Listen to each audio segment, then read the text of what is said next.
gereja yang ideal. Kita baca lebih dulu ayat ini. 1 Tesalonika pasal 1.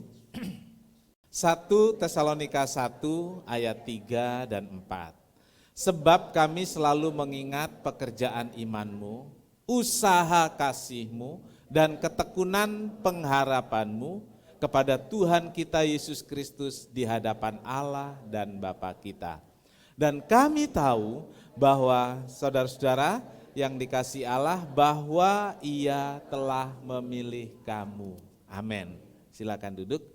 Berbahagialah setiap orang yang telah membaca, mendengar, dan melakukan firman Tuhan. Tuhan Yesus memberkati. Menjadi gereja yang ideal. Saudara, saya katakan bahwa menjadi gereja yang sempurna itu satu tujuan utama. Tapi bisa enggak? Itu hal yang tidak mudah. Tetapi kita belajar dari gereja di Tesalonika. Gereja Tesalonika memang tidak sempurna. Tapi inilah gereja yang ideal. Gereja yang seharusnya ada di muka bumi ini. Gereja yang sepertinya kita harus seperti itu gitu saudaraku. Kita harus belajar pada jemaat di Tesalonika agar kita juga bisa menjadi gereja yang ideal.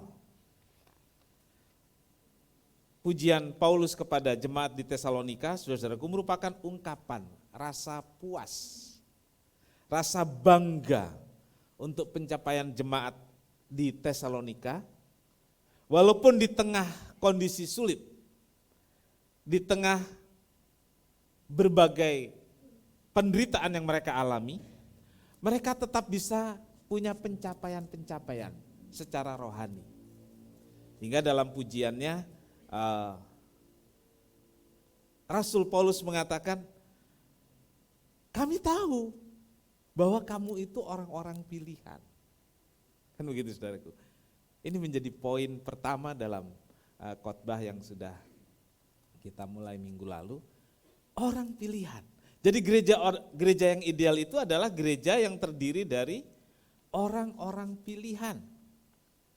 Orang-orang yang dipilih Tuhan. Orang-orang yang dipanggil, lalu ada sortir saudaraku. Lalu dipilih. Ini beda kalau kita makan duku saudaraku, atau makan kacang. Saudara pilih-pilih enggak kalau makan duku atau makan kacang? Pilih. Yang seperti apa yang dipilih? Ya. Yang bagus dulu dipilih kan? Bagus. Tapi akhirnya apa saudaraku? Semua juga habis. Ada saudara makan kacang disisain, ada kulitnya. Kan dipilih, disingkir-singkirin. Lalu lama-lama semua habis. Enggak, Tuhan enggak begitu. Ya. Yang sudah dipanggil dipilih, ada yang memang benar-benar dipilih dan ada yang memang tidak terpilih. Itu sebabnya dikatakan sebab banyak yang dipanggil tetapi sedikit yang dipilih. Tuhan punya standar untuk itu. Ya. Sehingga Tuhan bilang, bukan kamu yang memilih aku, tetapi aku yang memilih kamu. Karena Tuhan yang punya standar, Tuhan yang punya kriteria. Jadi Tuhan bilang, saya yang pilih kamu loh. Sesuai dengan kriteria, sesuai dengan standar yang sudah Tuhan tentukan. Nah, orang pilihan akan terlihat dari kenyataan hidupnya. Orang pilihan Tuhan terlihat dari bagaimana dia hidup. Apakah orang itu menjadi seorang yang menghasilkan buah? Apakah orang itu menjadi orang Kristen yang bersaksi? Ya. Nggak usah repot kalau ada masalah-masalah gitu, ada Tuhan tempat kita datang. Ada Tuhan yang kuasanya lebih besar dan tidak terbatas. Ya. Nggak usah repot dengan daun kelor, tapi sekarang daun kelor populer ya. Orang pilihan, orang yang dipilih Allah harus menghasilkan buah. Ada banyak macam buah, dan salah satunya tadi kesaksian, pelayanan dan lain sebagainya. Nah, ditunjukkan dalam hal apa? Nyata dalam hal apa orang pilihan itu? Nyata dalam pekerjaan iman. Tadi yang kita baca ayat 3, ya, ayat 3 yang kita baca tadi,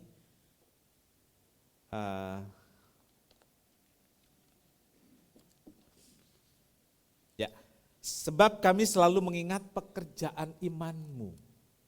Sebab kami selalu mengingat pekerjaan imanmu, usaha kasihmu, dan tekun pengharapan. Itu yang diingat Paulus. Nah, sebagai orang pilihan, ketiga hal ini, ketiga unsur ini saudaraku harus ada pada kita. Sebagai orang Kristen harus nyata pekerjaan iman. Pekerjaan iman kita itu seperti apa?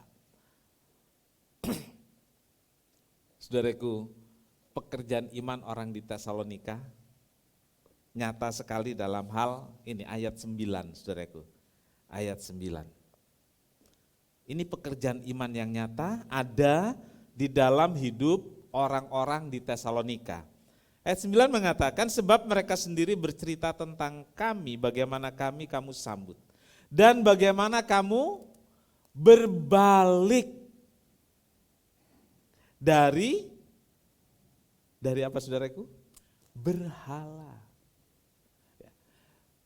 Dari berhala kepada Allah. Memang orang Tesalonika adalah jemaat baru, gereja rintisan. Oh, kalau orang Kristen baru ya dia harus tinggalkan berhala-berhala. Saudara-saudaraku, itu penting. Tapi bukankah ada banyak orang Kristen yang sudah lama jadi Kristen, dari nenek moyangnya Kristen, kalau orang Manado bilang itu Kristen perut, jadi dari orang Ambon juga sama, ya. Dari hamil, dari di dalam kandungan sudah Kristen itu bahasa yang aneh memang. Oh, dari dalam kandungan aja udah ke gereja. Makanya ada banyak orang yang seperti itu nggak ke gereja sudah dewasanya, saudaraku.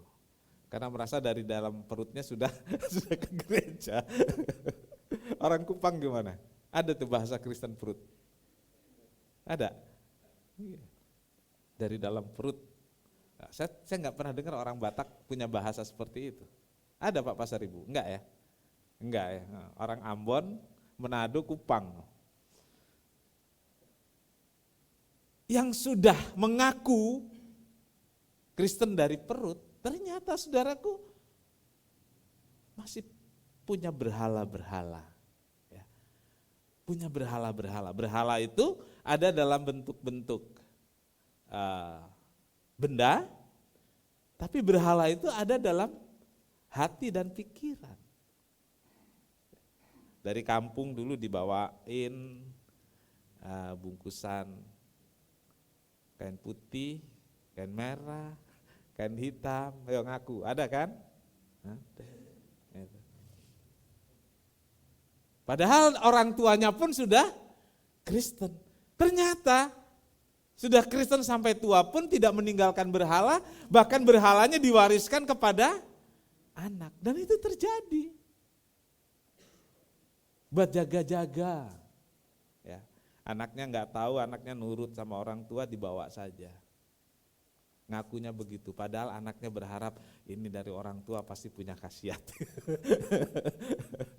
Iya saudaraku, ternyata hal itu bikin susah dalam pertumbuhan iman. Itu benda. Tapi ada juga berhala masa kini saudaraku, yang tidak lagi merupakan benda, walaupun banyak saudaraku yang berwujud benda. Tapi berhala masa kini ada dalam pikiran, ada dalam hati. Artinya keterikatannya itu. Keterikatan seorang akan sesuatu, itu jadi berhala. Saudaraku, oh HP saya di sana. Saya mau beginiin, ada di sana. HP itu bisa jadi berhala. Ada yang bisa hidup tanpa HP? Anak muda, bisa hidup tanpa HP? Gelengnya sampai begini rambutnya ya. Jujur dia, di belakang juga sampai geleng-geleng. Kalau yang diem aja itu dia bingung. Mau ngelepasin nggak bisa. Nggak mau. Mau dipiara dikatanya berhala. Piaralah HP saudara, beli mahal-mahal. Jangan dibuang. Hanya hati kita jangan terikat.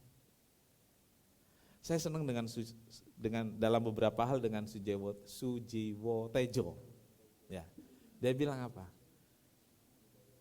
Kalau lagi ngomong berhadapan dengan orang, jangan pegang HP, enggak hormat itu namanya. Ih, berapa banyak saya ngomong dengan orang saya pegang HP loh. Saya gitu. Tapi setelah dengar itu enggak, saya berusaha. Jangankan ngomong sama orang, lagi berhadapan dengan Tuhan, waktu doakan bilang, Tuhan kami datang kepadamu, ya kan? Ayo, yang doa, tadi siapa pertama? Doa firman Tuhan, datang kepada Tuhan kan? Bilangnya begitu ya, menghadap hadiratmu. Ternyata selama menghadap hadiratmu, dia scroll FB. Iya kan? Sebenarnya saya kadang-kadang pengen nih, waktu membaca ayat, saya minta yang sedang pegang HP, Meris baca. Kalau dia sedang scroll FB kan bingung dah. Kira-kira gitu ya, kira-kira. Itu namanya Pak Pendeta mempermalukan dan saya tidak akan pernah seperti itu. Ini nyindir aja. Tapi Meris enggak kok, enggak. Apalagi hari ini pakai baju kotak-kotak ya, sampai saya diharuskan pakai baju kotak-kotak ya, ikut aja. Gitu. Kendaraan, mobil juga bisa jadi berhala. Uang saudara bisa jadi berhala. Suami bisa jadi berhala. Seberapa banyak orang yang gak ke gereja karena alasan istri? Ada berapa banyak istri gak ke gereja karena alasan suami? Jadi berhala. Jadi berhala. Ada banyak hal seperti itu. Jadi saudaraku, buang berhala itu adalah pekerjaan iman. Baik saudaraku, 1 Petrus 1 ayat 18 sampai 19, sebab kamu tahu bahwa kamu telah ditebus dari cara hidupmu yang sia-sia yang kamu warisi dari nenek moyangmu, itu bukan dengan barang fana, bukan pula dengan perak atau emas, melainkan dengan darah yang mahal, yaitu darah Kristus yang sama seperti darah anak domba yang tak bernoda dan tak bercacat. Cara hidup yang sia-sia, ya, hidup lama, itu cara hidup yang sia-sia. Di sini disebutkan yang diwariskan oleh nenek moyang. Saudaraku, ada banyak hal yang dari nenek moyang kita wariskan, ada yang baik, banyak yang baik. Tetapi saya katakan, yang berhubungan dengan roh-roh jahat, yang berhubungan dengan nenek moyang. Mau apa permisi sama nenek moyang, padahal nenek moyangnya Kristen. Terus kalau permisi sama nenek moyang berarti nenek moyangnya masih ada di sini. Saudara punya opa, oma, dan seterusnya ke atas, yang Kristen, yakin gak mereka ada di sorga? Oleh karena imannya mereka ada di sorga? Jangan dipanggil-panggil ke sini. Jangan dipanggil waktu ada orang mati, jangan dipanggil waktu ada orang kawin, jangan dipanggil waktu ada anak melahirkan. Dia ada di sorga kan? Tapi masih dipanggil. Itu yang harus ditinggalkan. Itu harus ditinggalkan. Budaya, adat, ada banyak yang baik. Tapi jika itu berhubungan dengan roh-roh jahat, Alkitab katakan tunjukkan pekerjaan imanmu dengan meninggalkan berhala-berhala. Tinggalkan. Kita punya Tuhan yang lebih besar, yang lebih berkuasa dari roh-roh, yang lebih berkuasa dari roh-roh nenek moyang. Saudaraku, tunjukkan pekerjaan imanmu dengan meninggalkan berhala-berhala. Saudara mau? Yang amin sedikit, yang lain gak mau. Oke. Yang kedua saudaraku, orang pilihan itu diwujudkan dengan ini saudaraku. Punya usaha. usaha kasih. Ya. Jadi saudaraku, orang pilihan itu punya usaha kasih. Di Tesalonika saudaraku, walaupun jemaat ini baru terbentuk karena penginjilan Paulus. Mereka mengalami banyak aniaya dan penderitaan. Namun mereka tetap giat dalam berbagai aktivitas. Mereka giat dalam pelayanan. Mereka giat dalam hal-hal sosial lainnya. Nah, ini yang disebut usaha kasih, saudaraku. Usaha kasih. Bukan hanya waktu keadaan enggak baik, tapi keadaan tidak baik, tetap tunjukkan. Ya, tetap tunjukkan. Kemarin 3 tahun kita mengalami pandemi. Bagaimana usaha kasih kita? Bisa enggak terus kita tunjukkan? Ternyata kan bisa. Gitu. Orang Tesalonika begitu. Orang Tesalonika mendapat aniaya tindasan karena mereka punya iman dan meninggalkan kepercayaan yang lama. Tapi di tengah tindisan, di tengah penderitaan, mereka tetap menunjukkan usaha kasih. Kenapa saudaraku bisa? Kenapa bisa? Ini saudaraku, karena jemaat telah merasakan kasih Allah. Kalau orang yang sudah merasakan kasih Allah, mengalami, memahami kasih Allah secara pribadi, dia mampu. Dia mau menunjukkan usaha kasihnya di dalam pekerjaan Tuhan. Ini kunci penting saudaraku. Kenapa kita enggak bisa menunjukkan usaha kasih kita dalam pekerjaan Tuhan? Sejujurnya saya katakan, orang-orang seperti ini belum memahami besarnya kasih Allah.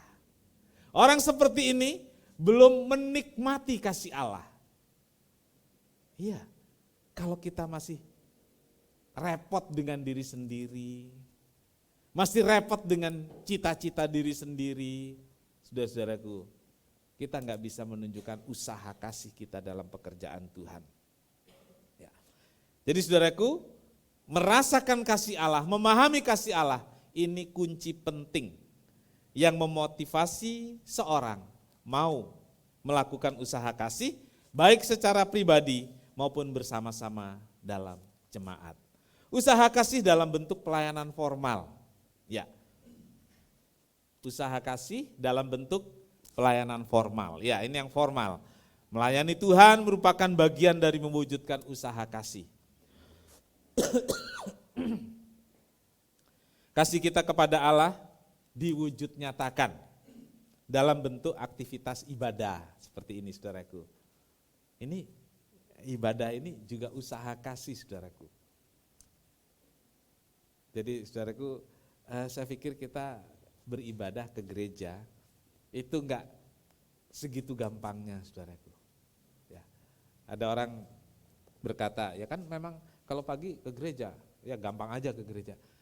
Tapi saya perhatikan enggak saudaraku, ada satu usaha dari kemauan usaha. Gitu.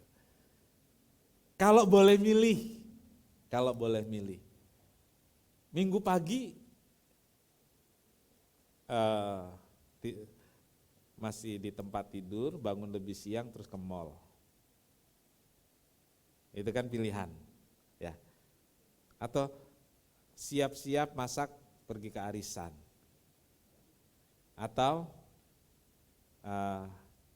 bangun pagi-pagi pergi ke luar kota untuk menikmati hari libur. Tapi bahasanya sekarang bukan menikmati hari libur saudaraku. Apa?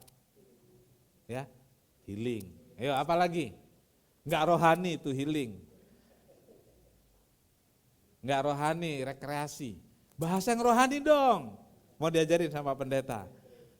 Menikmati berkat Tuhan. Cie. Kemana menikmati berkat Tuhan? Ada yang rohani lanjutannya. Menikmati ciptaan Tuhan. Cie.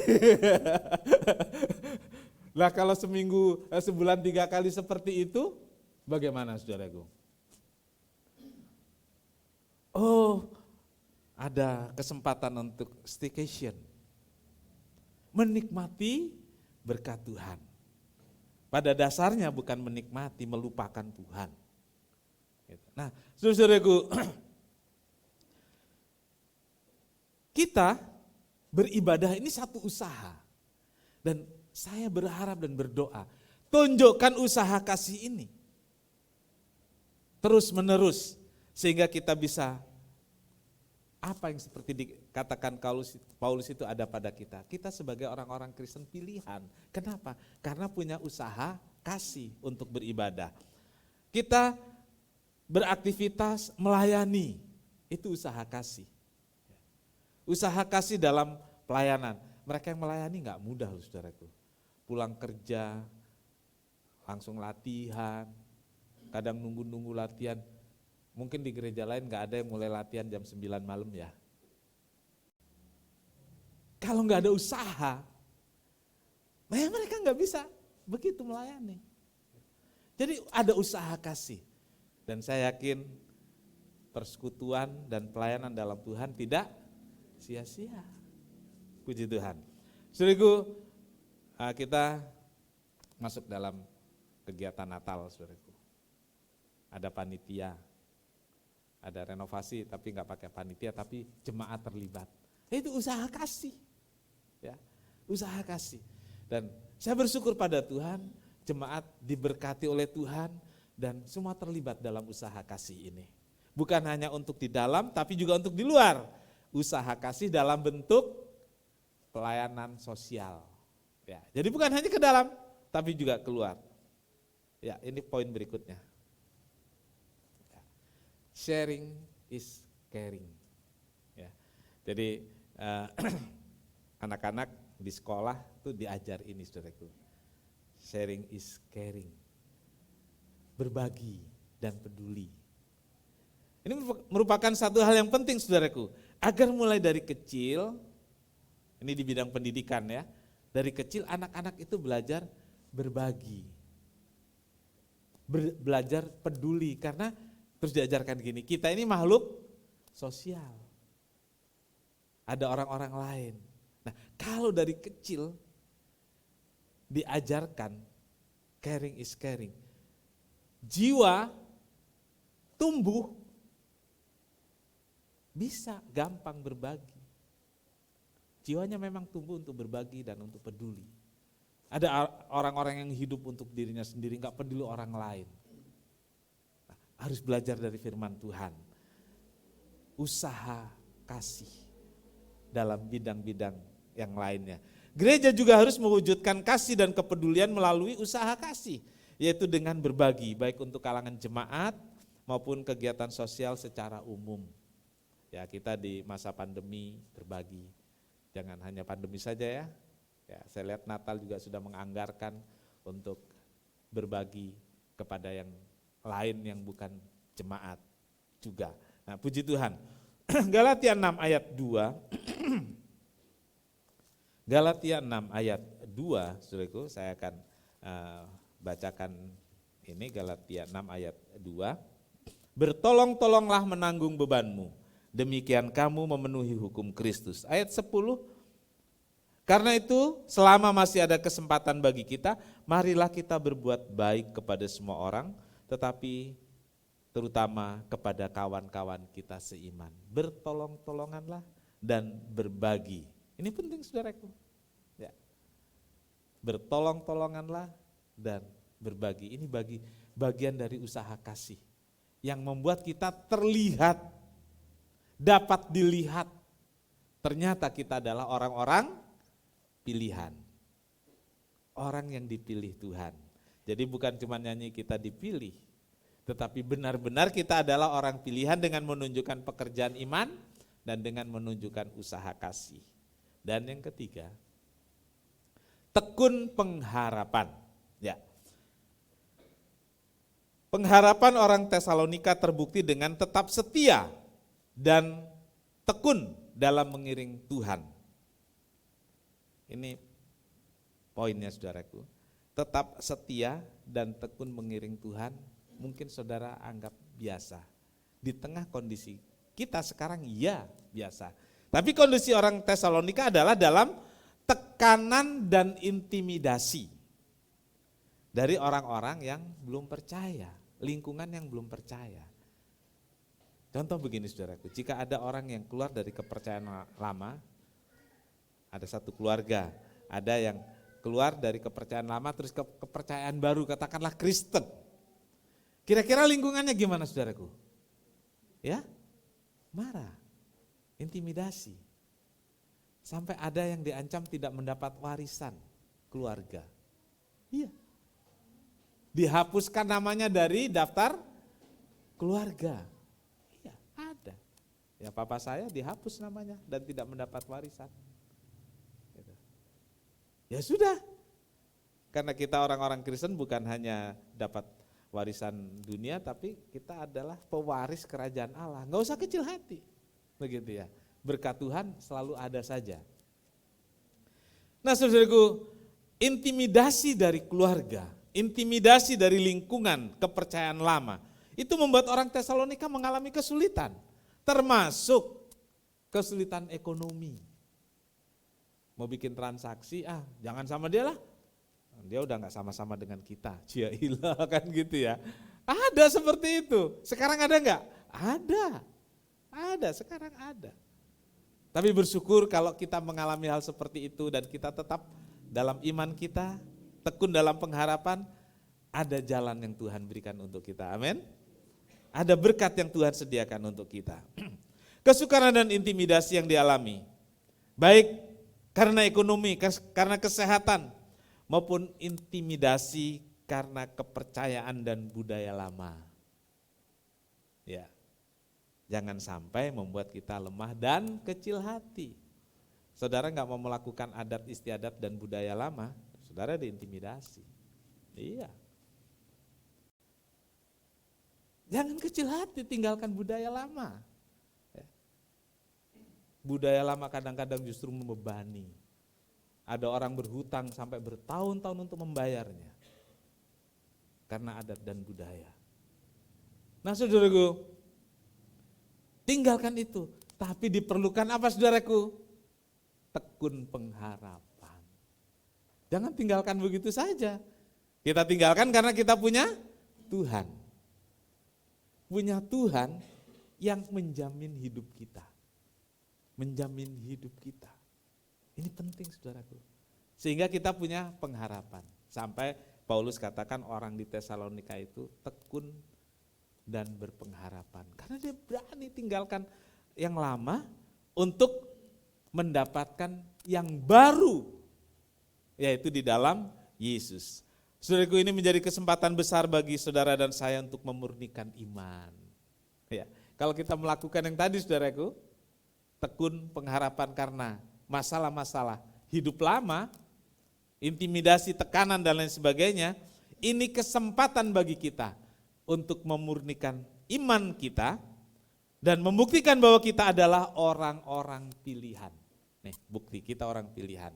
Walaupun diintimidasi, diancam, ditutup pintu sana sini, tetap percaya kepada Tuhan. Enggak goyah, enggak tergoyahkan oleh apapun juga. Nah, Paulus memberi pujian kepada orang-orang Tesalonika dengan memberi jempol dalam surat di Tesalonika. Jadi kalau sekarang jempolnya di mana saudaraku? Di mana jempolnya? Di WA. Di WA banyak jempol saudaraku ya, di WA. Nah, Paulus memberi pujian. Ia menuliskan bahwa orang Tesalonika merupakan orang yang tekun berpengharapan.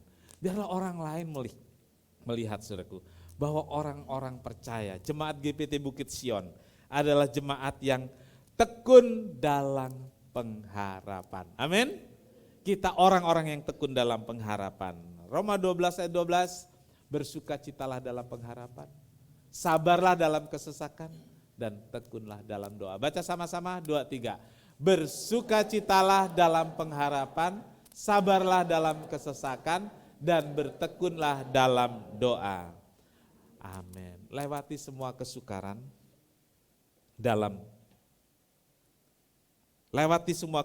dengan tekun dalam pengharapan, sehingga kita menjadi orang Kristen yang hidup dan mampu bersukacita terus menerus dalam pengharapan. Jadi tekun dalam pengharapan, lalu bisa bersukacita dalam pengharapan. Oh, ini bahagia, bahagia banget.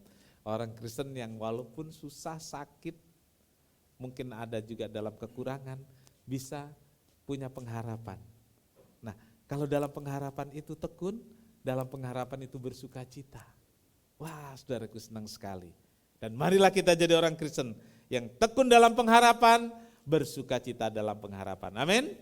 Tuhan Yesus memberkati.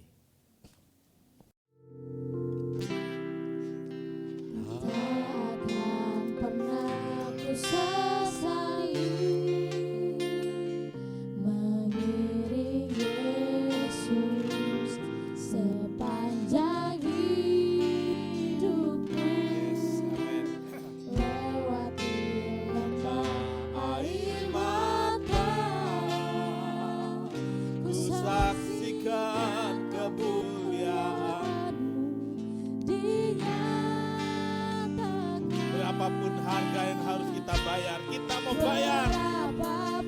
Karena Tuhan telah membayar lebih dulu untuk kita. Tuhan telah membayar lebih mahal untuk kita semua. Melayani,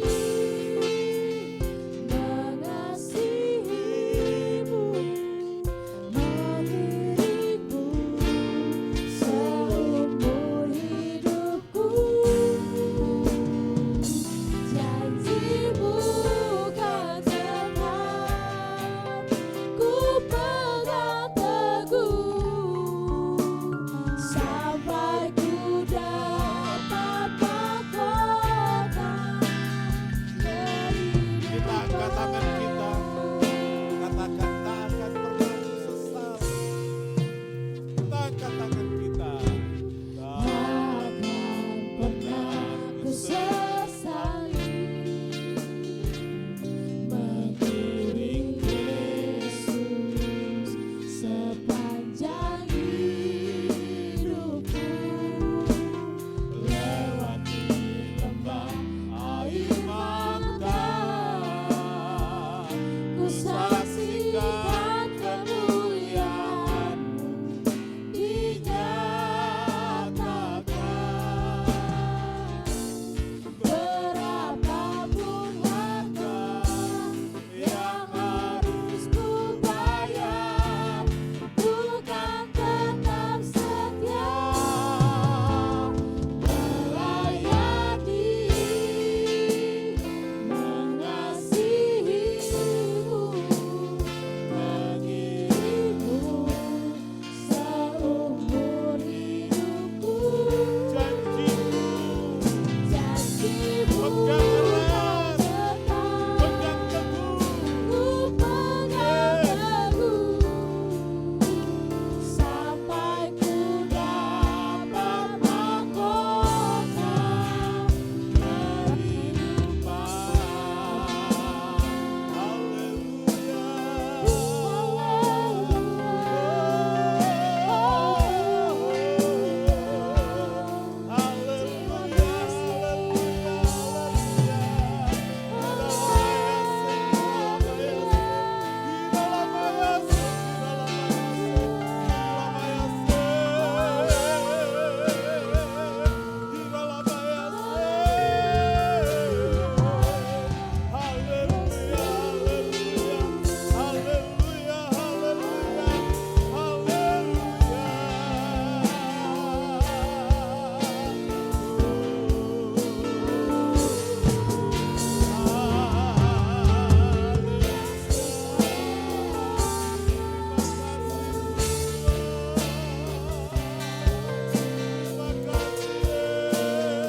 Nanti Pastor Eli dari Bandung akan pimpin kita dalam doa.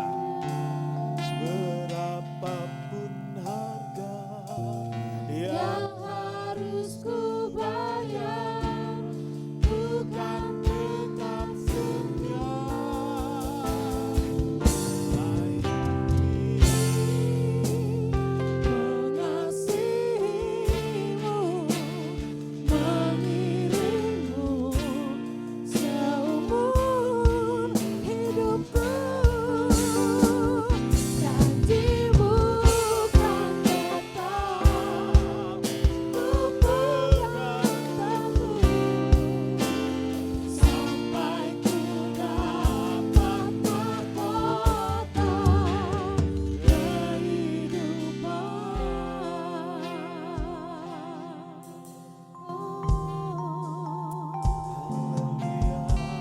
sungguh bersyukur Tuhan.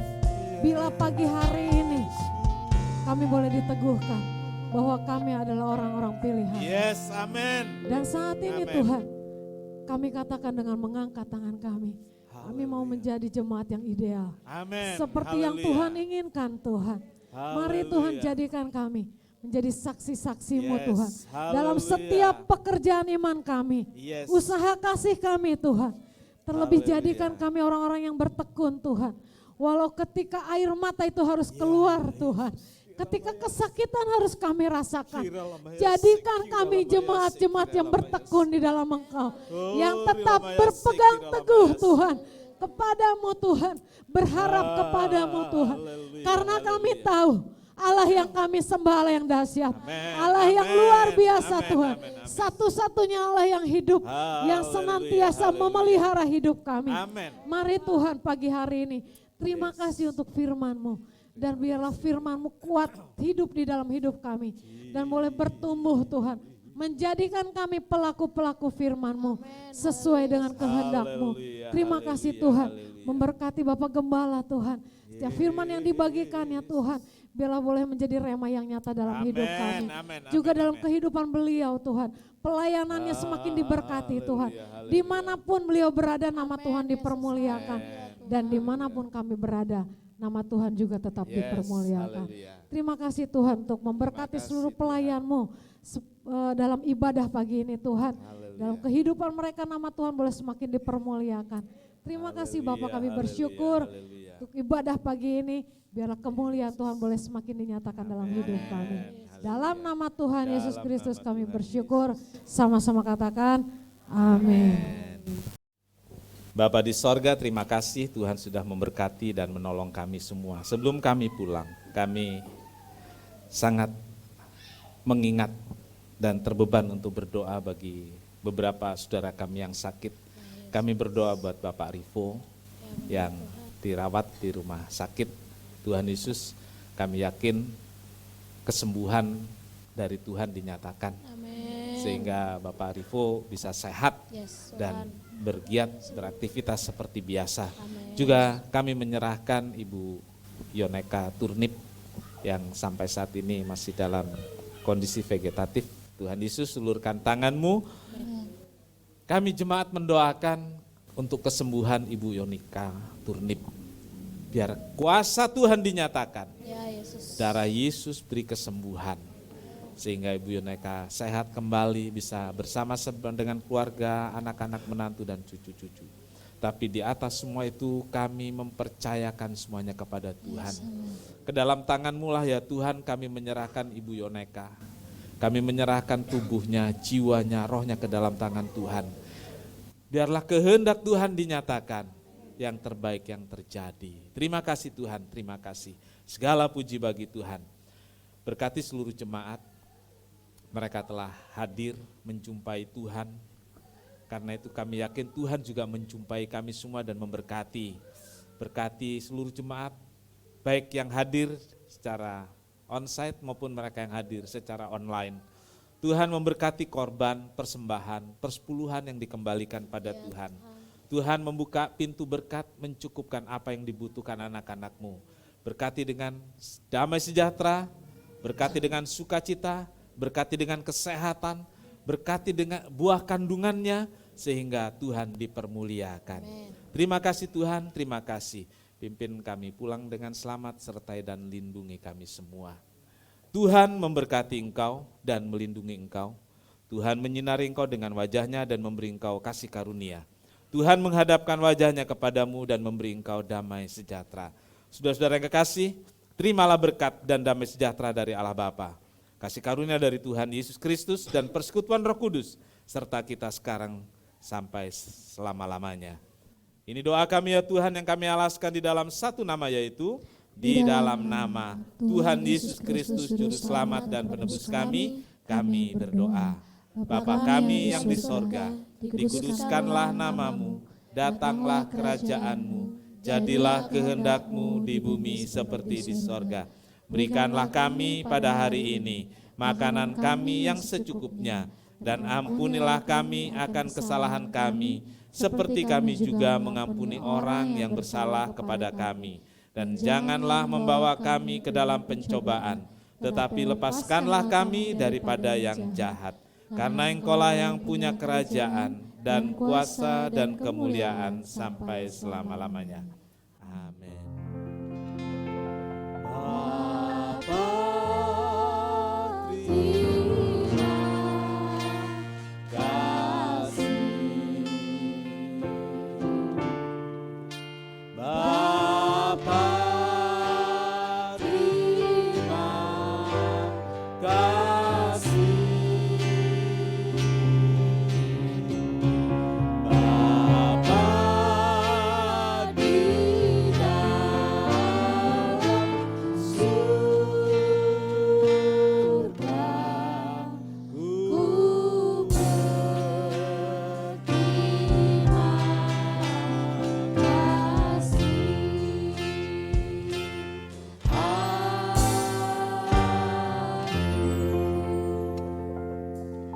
Silakan duduk.